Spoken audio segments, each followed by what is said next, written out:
+3 4th semester core 8 unit 3ରେ ଥିବା କବିତା ପ୍ରତିମା ନାୟକ କବି ସଚ୍ଚିଦାନନ୍ଦ ରାଉତରାୟ। ଏହା ଉପରେ ଏକ ଆଲୋଚନା। ଆଧୁନିକ ଓଡ଼ିଆ କବିତା ଆକାଶରୁ ପ୍ରେମ ପ୍ରଣୟର ଭସା ବାଦଲକୁ ଉଡ଼ାଇ ନେବାରେ ଦକ୍ଷିଣା ପବନ ସାଜିଛନ୍ତି ସଚ୍ଚିଦାନନ୍ଦ ରାଉତରାୟ। ବିଭିନ୍ନ ସମସ୍ୟା, ସଙ୍କଟ, ହତାଶାବୋଧ ଭିତରେ ରଙ୍ଗହୀନ ଜୀବନ ବଞ୍ଚୁଥିବା ମଣିଷର ଅନ୍ତର୍ଦାହକୁ ନିର୍ବାପିତ କରିବାରେ ତାଙ୍କ ସ୍ରଷ୍ଟା ମାନସ ସର୍ବଦା ବ୍ୟାକୁଳ। ବାମପନ୍ଥୀ ଚିନ୍ତାଧାରା, ଶୋଷଣମୁକ୍ତ ସମାଜ ଗଠନ, ଫାଶୀବାଦର ବିଲୋପ ସାଧନ କରି ସରଳ ସାବଳୀଳ ଜୀବନ ବଞ୍ଚିବାର ଭାବ ବଖାଣିବାରେ ତାଙ୍କ କଲମ ଚିତ୍କାର କରିଛି। କୋଇଲିର ପଞ୍ଚମ ରାଗିଣୀ, ପ୍ରେମ ପ୍ରଣୟ ଚେତନା, ଯୌବନର ମାଦକତା ଓ ଜହ୍ନକୁ ରାଜା ଝିଅ ସଜାଇ କବି ଖୁସି ହେଇପାରିନାହାନ୍ତି। ବରଂ ଜହ୍ନକୁ ଅଧାପୋଡ଼ା ରୁଟି ଭାବି ହାତ ବଢ଼ଉଥିବା ଭୋକିଲା ମଣିଷର ପେଟରେ ମୁଠାଏ ଦାନା ଦେବା ପାଇଁ ତାଙ୍କ କବିତା ସଂଗ୍ରାମ କରିଛି। ତୋଫା ଆଲୁଅ ଭିତରୁ ଅନ୍ଧାର ସନ୍ଧାନ କରୁଥିବା ଜଣେ ଫଳପ୍ରସୂ ସ୍ରଷ୍ଟା। କବିତାରେ ପ୍ରଗତିବାଦ, ବାସ୍ତବବାଦ, ପ୍ରତୀକ, ଚିତ୍ରକଳ୍ପ, ରୂପକଳ୍ପ ପ୍ରୟୋଗ କରାଇ କବିତା ବୀଣାରେ ଯୋଗ କରିଛନ୍ତି ନୂତନ ସ୍ୱରଝଙ୍କାର। ଏହି ଧାରାରେ ସେ ସୃଷ୍ଟି କରିଛନ୍ତି ପଲ୍ଲୀଶ୍ରୀ, ପାଣ୍ଡୁଲିପି, ବାଜିରାଉତ, ଅଭିଯାନ, ପାଥେୟ, କବିତା 1962, କବିତା 1972 ଭଳି ଅନେକ କବିତା ସଂକଳନ। ପ୍ରତ୍ୟେକ କବିତା ସଂକଳନରେ ଜୀବନର ରୁକ୍ଷ ବାସ୍ତବତାକୁ ପ୍ରକାଶ କରିବାରେ ସଫଳ ବି ହୋଇଛନ୍ତି।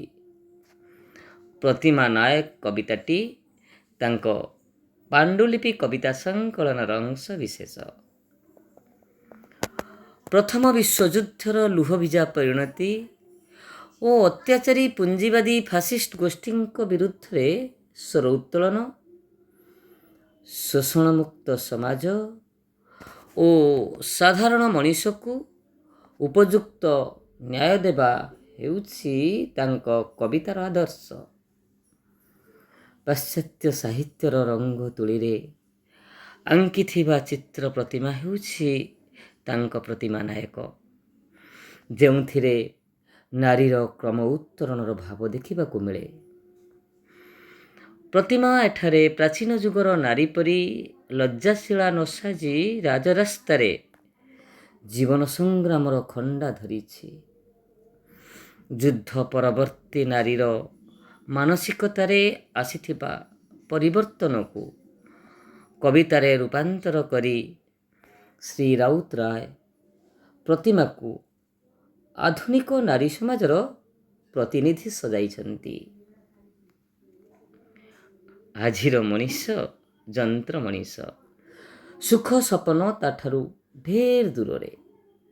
କର୍ତ୍ତବ୍ୟର ଯନ୍ତ୍ରଣା ଓ ଚିମିନିର ଧୂଆଁ ଭିତରେ ସମୟ କଡ଼ ଲେଉଟଉଛି, ଯାହାଫଳରେ ପ୍ରତିମା ପାଇଁ ଆକାଶର ଜହ୍ନ ଫିକା। ସେ ଅନ୍ଧାର ଦୂର କରିପାରୁନି କି ଆଲୁଅ ପ୍ରକଟ କରିପାରୁନି। ସାବୁନର ଫେଣ ଭଳି କିଛି ସମୟ ଭିତରେ ସତ୍ତା ହରାଇ ବସୁଛି। ତେଣୁ କବି କହନ୍ତି, ଆକାଶର ଫିକା ଜହ୍ନ ସାବୁନର ଫେଣ ପରି ସଫା, ଆଲୁଅ ଅନ୍ଧାର ମଧ୍ୟରେ ସେ ଯେ କରିଅଛି ରଫା। ବହୁ ଦୂରେ ଯନ୍ତ୍ରଶାଳେ ଚିମିନିଟା କାଶେ ନିଜ ଛାଏଁ, ଧାନ ସିଢ଼ି ନଦୀ ଟପି ଆଠଟାରେ ଡାକ ଗାଡ଼ି ଧାଏଁ। ଧାନ ସିଢ଼ି ନଦୀ ଟପି ଆଠଟାରେ ଡାକ ଗାଡ଼ି ଧାଏଁ। ପ୍ରତିମାର ସବୁ ସ୍ୱପ୍ନ ଧୂସର ହୋଇଯାଇଛି ସମୟର ଡାକରେ। ଯଦିଓ ସେ ସମୟ ସଚେତନ, ଠିକ୍ ଡାକଗାଡ଼ି ଭଳି, କିନ୍ତୁ ନିର୍ଦ୍ଦିଷ୍ଟ ସମୟ ରାତି 8ଟାରେ କବି ଭେଟିଛନ୍ତି ପ୍ରତିମାକୁ। ବୋଧହୁଏ କବି 2 ଥର ପ୍ରତିମାକୁ ଭେଟିଛନ୍ତି। ପ୍ରଥମ ଭେଟରେ ପ୍ରତିମା ରୂପଲାବଣ୍ୟ ଭରା ଜଣେ କୁଆଁରୀ, ଯିଏକି ସ୍ୱପ୍ନର ଖିଆଲରେ ଡାଳରୁ ଡାଳକୁ ଉଡ଼ି ବୁଲୁଥିବା ଏକ ରଙ୍ଗୀନ ପ୍ରଜାପତି। ଶାନ୍ତ କାନ୍ତ କଅଁଳ ସ୍ନେହୀ ସ୍ୱଭାବର ଗେହ୍ଲେଇ ଝିଅଟେ। ମାତ୍ର 2 ବର୍ଷ ପରେ ପୁଣି ଥରେ ପ୍ରତିମା ସହ ଭେଟ ହୋଇଛି। ଅଭିଭୂତ ହୋଇଛନ୍ତି କବି। ପ୍ରତିମା ଦେହରେ ପୂର୍ବର ସେ ରୂପଲାବଣ୍ୟ ନାହିଁ। ସତେ ଯେମିତି ଯୌବନ ଅପସରି ଯାଇଛି। ମୁହଁରେ ବ୍ରଣର ରାଜୁତି, ହାତରେ ଚମଡ଼ାର ବ୍ୟାଗ, ଦାୟିତ୍ୱବୋଧର ସଂକେତ। ଯୌବନର ଉଦ୍ଦାମତାକୁ ଢାଙ୍କି ପକାଇଛି ଖାକିର ପୋଷାକ, କୌଣସି କମ୍ପାନୀର ଡ୍ରେସ୍ କୋଡ୍। ଯେଉଁ ରୂପରେ ସେଦିନ ସୌନ୍ଦର୍ଯ୍ୟ ଲହଡ଼ି ଭାଙ୍ଗୁଥିଲା, ତାହା ଉପରେ ଅଭାବ ଧୂଳି ହୋଇ ଜମାଟ ବାନ୍ଧିଛି। ଏହା ସତ, ଅଭାବ ମଣିଷଠାରୁ ଯୌବନ ଛଡ଼ାଇ ନିଏ, ଯାହାକୁ କବି ଜାପାନୀ କାଗଜ ଫୁଲ ଉପରେ ରାସ୍ତାର ଧୂଳି ଫୁଲର ସୌନ୍ଦର୍ଯ୍ୟକୁ ମଳିନ କରିବା ସହ ତୁଳନା କରିଛନ୍ତି। ଜାପାନୀ କାଗଜ ଫୁଲ ପରି ଦେହେ ତାର ବୟସର ଧୂଳି। ପଚାରିଲି, ଭଲ ଅଛ? କଣ୍ଠେ ମୋର ବିଷର୍ଣ୍ଣ ଗୋଧୂଳି। ହସିଲା ପ୍ରତିମା। ଆକାଶର ନୀଳରେଖା ଗେରୁଆ ମାଟିର ଲାଲ ସୀମା ଛୁଏଁ ଯେଉଁଠାରେ, ସେଇଠାରେ ସ୍ୱପ୍ନ ଆଉ ବାସ୍ତବର ମୁହାଣ ସେପାରେ ଦୁହେଁ ଆମେ ହୋଇଥିଲୁ ଠିଆ। ଆକାଶର ନୀଳରେଖା ଗେରୁଆ ମାଟିର ଲାଲ ସୀମା ଛୁଏଁ ଯେଉଁଠାରେ, ସେଇଠାରେ ସ୍ୱପ୍ନ ଆଉ ବାସ୍ତବର ମୁହାଣ ସେପାରେ ଦୁହେଁ ଆମେ ହୋଇଥିଲୁ ଠିଆ। ଏମିତି ଅବସ୍ଥାରେ ପ୍ରତିମାକୁ ଦେଖିବା ବେଳେ 2 ବର୍ଷ ତଳର ପ୍ରତିମା କବିଙ୍କ ଖିଆଲକୁ ଆସିଛି। ଆକାଶରେ ନୀଳରେଖା ଗେରୁଆ ମାଟିର ନାଲ ସୀମା ଛୁଇଁବା ହେଉଛି ମାଟି ଓ ଆକାଶ ଏକ ହୋଇଯିବାର ଏକ ଚିତ୍ରକଳ୍ପ, ଯେଉଁଠି କବି ପ୍ରତିମାର ଚେତନା ଏକ ହୋଇଯାଇଛି। ଯେମିତି ଦୂରରୁ ଆକାଶକୁ ଦେଖିଲେ ମାଟିରେ ମିଶିଯିବା ଭଳି ଦେଖାଯାଏ, ସ୍ୱପ୍ନ ଆଉ ବାସ୍ତବର ମୁହାଣ ସେକଡ଼େ ଦୁହେଁ ଠିଆ ଭିତରେ କବି ମାନସ ରାଜ୍ୟରେ ପ୍ରତିମାର ରୂପକୁ ନେଇ ଉଠିଥିବା କେତୋଟି ଅସମାହିତ ପ୍ରଶ୍ନ। ତେଣୁ ବିଷର୍ଣ୍ଣ ଭାବେ କବି ପଚାରିଥିବା ପ୍ରଶ୍ନର ଉତ୍ତରରେ ହସିଛି ପ୍ରତିମା। ବେଳେବେଳେ ଶାରୀରିକ ପରିଭାଷା ମଣିଷ ବିଷୟରେ ଅନେକ କଥା କହେ। ତାଙ୍କ ପଛରେ ରହିଯାଇଛି 2 ବର୍ଷ ତଳର ଅତୀତ, ଯାହା ଧୂମାନ୍ତ ବା ଅସ୍ପଷ୍ଟ।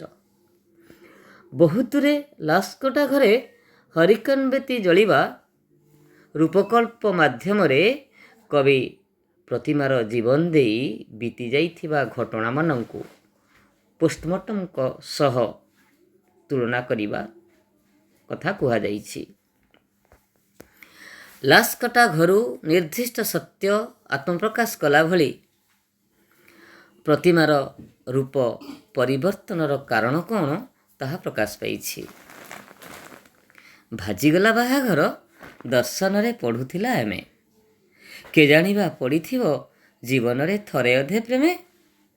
ତାପରେ ପିତୃହାନି ଋଣଭାର ପୁଣି ଗୃହଭେଦ, ଦର୍ଶନର ଗ୍ରନ୍ଥେ ତାର ପକାଇଲା ଚିରପୂର୍ଣ୍ଣ ଛେଦ।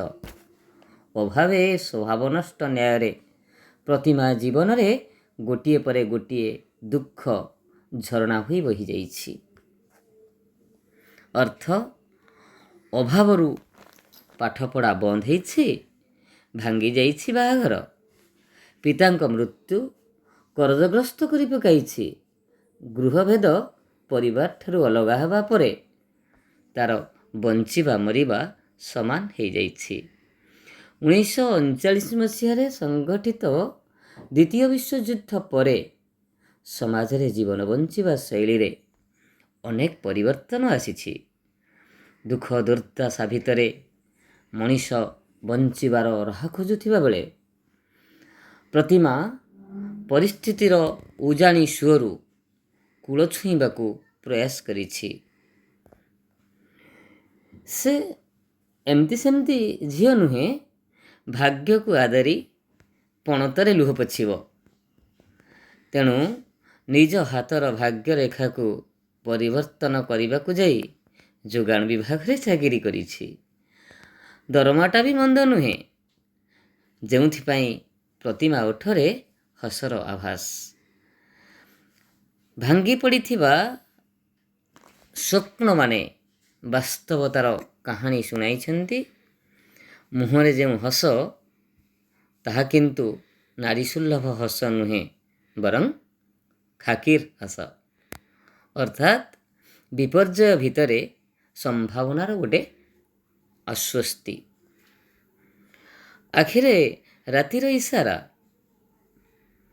ହେଉଛି ନାରୀର ମନ ତଳେ ଲୁଚି ରହିଥିବା ରୋମାଣ୍ଟିକ୍ ପ୍ରବଣତା। ସବୁ ଭିତରେ ଖିଲି ଖିଲି ହସୁଛି ପ୍ରତିମା। କାରଣ ଦ୍ୱିତୀୟ ବିଶ୍ୱଯୁଦ୍ଧ ପରେ ଭୁଷୁଡ଼ି ପଡ଼ିଥିବା ସମାଜରେ ସେ ହେଉଛି ନୂଆ ସମ୍ଭାବନା।